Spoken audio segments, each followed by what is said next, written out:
Dita 13. Mbrezi kalbur kur populli humb identitetin.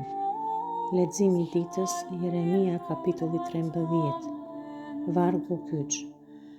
Sepse ashtu si brezi lidhet fort rreth ijeve të një njeriu, kështu unë e lidha me vete gjithë shtëpinë e Izraelit dhe gjithë shtëpinë e Juntës, thot Zoti, që të jetë populli im, emri im, lavdia ime dhe nderi im.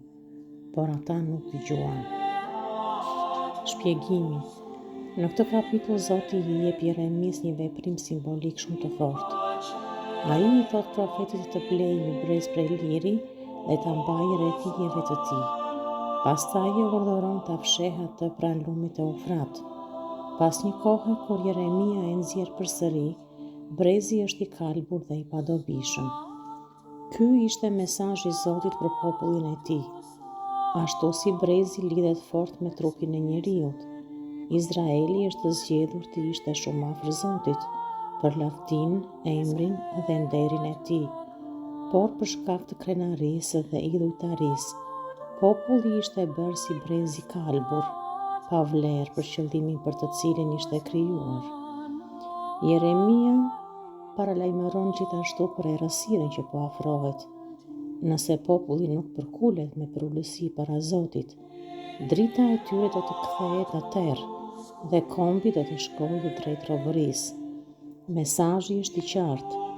Krenaria shkatëron marrëdhënien me Perëndin. Lutu me mua. Lutja e reflektimit për ditën 13. O Zoti i shenjtë, ti më krijove që të jem pranë teje dhe të mbaj emrin tënd në jetën time. Më fal kur krenaria, egoja ose dëshirat e kësaj bote më largojnë nga ti.